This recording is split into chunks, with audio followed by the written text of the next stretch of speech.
Hi friends, నేను మీ భాస్కర్ మేకల. So మొత్తానికైతే 14th వీక్ ఓటింగ్ అనేది క్లోజ్ అయిపోయింది. అసలు క్లోజింగ్ ఓటింగ్ ఏ విధంగా ఉంది, ఎవరు ఎలిమినేషన్ అవ్వబోతున్నారు, ఎవరు ఎలిమినేట్ అయ్యే ఛాన్సెస్ ఉంది, అండ్ క్లియర్ కట్ వీళ్ళ ఎలిమినేషన్ అయ్యే ఛాన్సెస్ 99% ఉంది అనేది కూడా మాట్లాడుకుందాం. అలాగే ఓటింగ్ ఆర్డర్ మీద ఇంపాక్ట్, అంటే హౌస్లో జరిగిన అట్మాస్ఫియరు, గేమ్స్ కానీ ఏదన్నా ఇంపాక్ట్ చూపించిందని అంటే ఖచ్చితంగా చూపించలేదు అనేది నా పర్సనల్ అభిప్రాయం.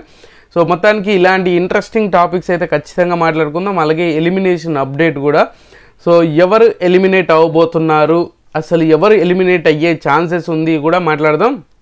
అంతకంటే ముందు మీలో ఎవరైనా మన ఛానల్ ఫస్ట్ టైం చూస్తున్నట్లయితే సబ్స్క్రైబ్ చేసుకోండి, ఒక లైక్ వేసుకొని వీడియో ఎండ్ వరకు చూసే ప్రయత్నం చేయండి. అలాగే మీరు ఎవరికి ఓట్ వేసారనేది కూడా కింద కామెంట్ చేయండి. మీ ఫేవరెట్ కంటెస్టెంట్ ఎవరు అనేది కూడా కామెంట్ చేయండి. సో లేట్ చేయకుండా వీడియోలోకి వెళ్దాం. అండ్ ఓటింగ్లో టాప్ పొజిషన్స్ ఎవరు ఉన్నారు అని అంటే నిఖిలే టాప్ పొజిషన్లో ఉన్నాడు. నిఖిల్కి టాప్ పొజిషన్ ఎలా వస్తుంది అని అనుకుంటున్నారు కదా. సో ఓటింగ్ అనేది ఆ రేంజ్లో ఓటింగ్ పడుతుంది అని అంటే ఖచ్చితంగా పడుతుంది.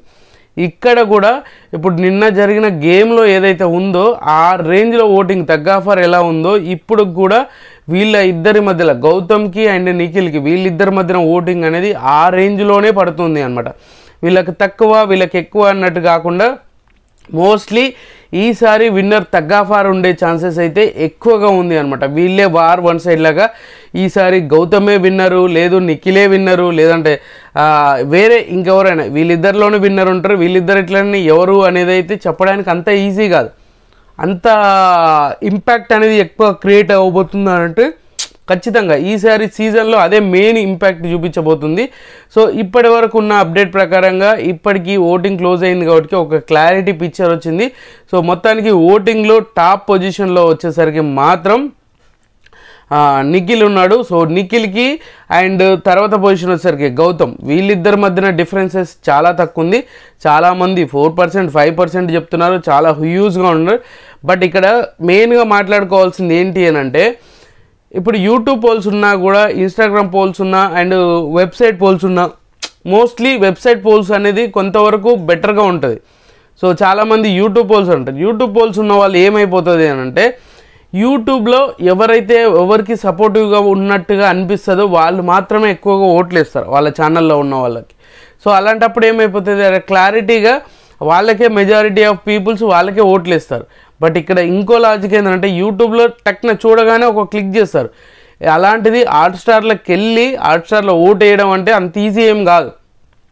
కొంతమంది అసలు హాట్స్టారే వాడరు, కొంతమంది హాట్స్టార్ వాడినా దాని బీబీని యూజ్ చేసి అంత టైం ఉండదు. రెగ్యులర్గా ఓట్లు వేయాలంటే దానికి బీబీకి కనెక్ట్ అయి ఉండాలి, బిగ్ బాస్కి అంత బాగా ఇంట్రెస్ట్ ఉన్న వాళ్ళు అయి ఉండాలి.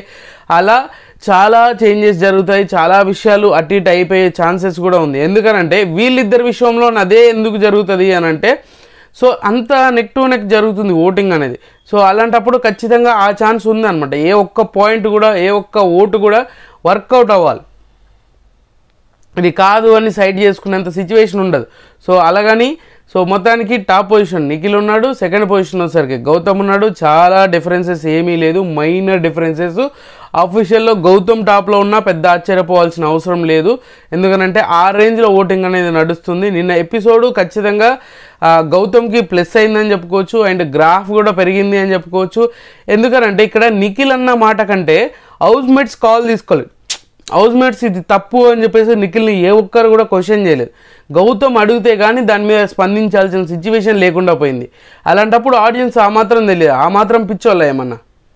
సో అలా ఏంటంటే అదే గౌతమ్ అన్నప్పుడు నోరేసుకొని బీభత్సంగా పడిపోయారు కదా. అలాంటి సిచ్యువేషన్ నుంచి ఇప్పుడు వచ్చేసరికి నిన్న గౌతమ్ ఆ మాట, మన నిఖిల్ అంత పెద్ద మాట అన్నప్పుడు ఎవ్వరూ మాట్లాడలే, ఏ క్వశ్చన్ లేదు. ఇంకా ఏకంగా ప్రేరణ గౌతమ్నే నోరు మూసుకో, షడప్ అసలు ఊరుకో అని చెప్పేసి అని అంటే ఏందో నాకు అర్థం కాలేదు. అక్కడ గౌతమ్ అనడం కాదు కదా, అక్కడ అంత పెద్ద మాట అన్నప్పుడు అక్కడ క్వశ్చన్ చేయలేదు కదా. సో ఇక్కడ ఏమవుతుందంటే నిఖిల్కి కంప్లీట్గా వీళ్ళలాగా భజన చేసుకోవడం, వీళ్ళకి సపోర్ట్ ఉన్నారు, ఆయన తోపు తురుము ఆయన అంతకు మించి లేదు అన్నట్టుగా బిహేవ్ చేస్తున్నారు. సో నిఖిల్కి గౌతమ్కి డిఫరెన్సెస్ అయితే ఆ విధంగానే ఉండబోతుంది, అదే విధంగా ఉంటుంది కూడా. సో ఫైనల్ స్టేజ్ మీద కూడా అంత కన్ఫ్యూజన్ క్రియేట్ చేస్తారంటే ఇంకా నెక్స్ట్ వీక్లో మనకు ఒక క్లారిటీ వచ్చేస్తుందని కాదు, నెక్స్ట్ వీక్ అనేది అసలు వాళ్ళ సైడ్ నుంచి ఏముండదు, బయట జరిగే సిచ్యువేషన్స్ ఆడియన్స్ ఏ విధంగా కనెక్ట్ అయ్యారు దాని మీద ఎక్కువగా ఇంపాక్ట్ చూపిస్తుంది అనమాట. సో మొత్తానికి వీళ్ళిద్దరు పొజిషన్స్ అయితే పక్కన పెట్టేయండి. తర్వాత పొజిషన్ వచ్చేసరికి ప్రేరణ ఉంది. సో ప్రేరణ కూడా చాలా క్లారిటీ ఓట్లు పడుతున్నాయి అండ్ న్యూట్రల్ ఆడియన్స్ బాగా ఉన్నారు అండ్ చాలా ఎక్కువ ఇంపాక్ట్ చూపిస్తుంది. అంటే ఇంపాక్ట్ చూపించడం కంటే ఎక్కువగా ఆమె కిడీష్ మెంటాలిటీలాగా నోరు జాగ్రత్త చూసారా, ఆ మాటలు కొంతమందికి బాగా నచ్చుతాయి. తెలిసి తెలియక మాట్లాడినట్టు ఫీలింగ్లో తెలిసి తెలియకుండా ఏదో డైలాగులు వేస్తుంది చూసారా, అవి బాగా జనాలకి కొంతవరకు కనెక్ట్ అయ్యే ఛాన్సెస్ ఉంది. అందులో ఇంతవరకు కొంత నిన్న సంచాలక చేసిన దాంట్లో బెటర్మెంట్గానే చేసింది అని అనుకోవచ్చు. మరీ సూపర్ అని చెప్పలేము, కొంతవరకు అయితే బెటర్మెంట్. ఆ ఆర్గ్యుమెంట్ ఏదైతే ఉందో ఆ ఆర్గ్యుమెంట్ని కొంచెం ఆలోచించాలి. అవి కింద పడేసిర్రు, ఇది చేసిర్రు, అది చేసిర్రు, హీట్ ఆఫ్ ది మూమెంట్లో జరుగుతాయి. అసలు టాస్కే ఫిజికల్ గేమ్, కొట్టుకునే రేంజ్లోనే ఉంటుంది. దాన్ని కొంచెం అనలైజ్ చేసుకోవాల్సింది. కొంచెం మాటలు జారడం కానీ ఎంతసేపు గౌతమ్దే తప్పు తప్పు తప్పు, ఫస్ట్ వాడేసింది అతనే, సెకండ్ వాడేసింది ఇతను, ఫస్ట్ వాడేసింది తప్పు అని చెప్పేసి అంత ఇంపాక్ట్ క్రియేట్ చేయాల్సిన అవసరం లేదు. బట్ నాకు అనిపించింది ప్రేరణకి కొన్ని లూప్ హోల్స్ లేక కొన్ని ఫ్లాస్ ఉన్నాయి. ఆ ఫ్లాస్ని కంటిన్యూస్గా అదే చేస్తూ ఉంది. బట్ అది కూడా వర్కౌట్ అవుతుందేమో, జనాల్లోకి కొంచెం పాజిటివిటీ పెంచుతుందేమో. సో అది కూడా మనం చెప్పలేం కదా. సో అందుకనే ప్రేరణ అయితే థర్డ్ పొజిషన్లో ఉంది. అండ్ ఫోర్త్ పొజిషన్ వచ్చేసరికి నబిల్ ఉన్నాడు. నబిల్కి కూడా వెరీ డేంజరస్ పొజిషన్లోనే ఉన్నాడు. ఈసారి ఖచ్చితంగా నబిల్కి కూడా ఛాన్స్ ఉంది వెళ్ళిపోవడానికి అని అనుకున్నాం కదా. అప్పుడు కూడా అదే సిచ్యువేషన్లో ఉంది. ఓటింగ్ పర్సంటేజ్ ప్రకారంగా ఆర్డర్ ప్రకారంగా చూస్తే ఫోర్త్ పొజిషన్లో ఉన్నా కూడా వెరీ డేంజరస్ పొజిషన్లో ఉన్నాడు. కానీ ఈసారి ఖచ్చితంగా ఈయనను ఎలిమినేషన్ చేస్తారు అని అంటే నాకెందుకో ఈసారి నబిల్ని ఎలిమినేషన్ చేసే ఛాన్సెస్ లేదు. ఎందుకంటే కొంతమంది ఆడియన్స్ అనేది బాగా కనెక్ట్ అయిపోయారు అండ్ ఓటింగ్లో కూడా ఈయన కంటే తక్కువ వాళ్ళు ఉన్నారు కాబట్టి సో అది ఏమీ చేయలేకుండా సో ఖచ్చితంగా ఓటింగ్ వైజే వెళ్ళిపోయే ఛాన్సెస్ ఉంది అనేది నాకు అనిపిస్తుంది. బట్ మీకేమనిపిస్తుంది ఏందో తెలియదు. సో ఇక్కడ ఫోర్త్ పొజిషన్ వచ్చేసరికి నబిల్ ఉన్నాడు. నబిల్ గేమ్ కంప్లీట్గా మాట్లాడుకోవడానికి ఏమీ లేదు. ఎందుకంటే ఆయన దగ్గర ఉన్నంత మాట ఫ్లిప్పర్ కానీ ఆయన ఆడే గేమ్ విధానం కానీ అసలు ఎక్స్ట్రీమ్ లెవెల్లో ఆలోచిస్తున్నట్టుగా ఉండి పెంట చేస్తున్నాడు. నిజంగానే ఇది ఇలా తయారయ్యేంద్ర బాబు అని ఎంత మొత్తుకున్నా కూడా పాపం వినిపించేటట్టు ఉంటే బాగుండేదేమో. ఎందుకంటే అంత చెప్పడానికి అవుతుండే. సో అలాంటి సిచ్యువేషన్ను మొత్తానికి డేంజర్ పొజిషన్లో కూడా ఉండి ఇంకా అదే అంటే బయట నుంచి వచ్చిన కాన్ఫిడెన్స్ అలా ఉండేసరికి ఆయన అదే కంటిన్యూషన్ అయిపోతుంది అనుకున్నాడు. బిగ్ బాస్లో అలా ఏముండదు, ఒక్క ఎపిసోడ్ కూడా మొత్తం చేంజ్ చేసేది, విన్నర్నే చేంజ్ చేసేంత అది ఉంటుంది ఒక్క ఎపిసోడ్లో కూడా. సో మొత్తానికైతే ఫోర్త్ పొజిషన్ నబిల్ ఉండే అండ్ ఫిఫ్త్ పొజిషన్ విష్ణుప్రియ ఉంది. సో సిక్స్త్ పొజిషన్ వచ్చేసరికి రోహిణి ఉంది. రోహిణికి 99% ఎలిమినేషన్ కన్ఫామ్ అని చెప్పుకోవచ్చు. సో ఖచ్చితంగా ఎలిమినేట్ అయ్యే కంటెస్టెంట్ ఎవరైనా ఉన్నారు అని అంటే అది రోహిణియే.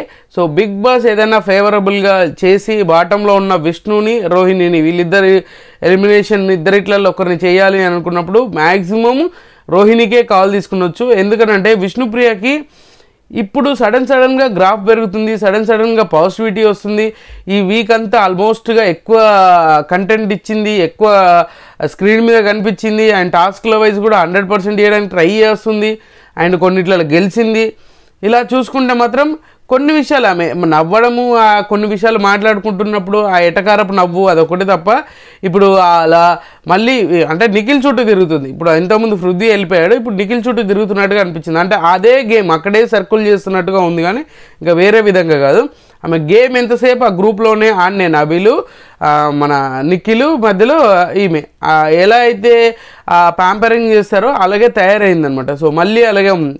సో మొత్తానికి ఎలిమినేషన్ అప్డేట్, ఎలిమినేషన్ ఎవరు అని అనుకుంటే మ్యాక్సిమం 99% రోహిణికే ఛాన్స్ ఉంది. ఇంకా క్లోజింగ్ అయింది కాబట్టి ఓట్లు వేయమని కూడా చెప్పలేము, ఎందుకంటే ఆ సిచ్యువేషన్ జరుగుతుంది కాబట్టి. సో మీకు ఏమనిపించింది, మీరు ఎవరు ఎలిమినేట్ అవుతారు అని అనుకుంటున్నారు అనేది కింద కామెంట్ చేయండి. సో ఖచ్చితంగా ఈ వీడియో మీకు నచ్చిందని కూడా నచ్చితే లైక్ చేయండి, షేర్ చేయండి, కామెంట్ చేయండి, సబ్స్క్రైబ్ చేయడం మర్చిపోవద్దు.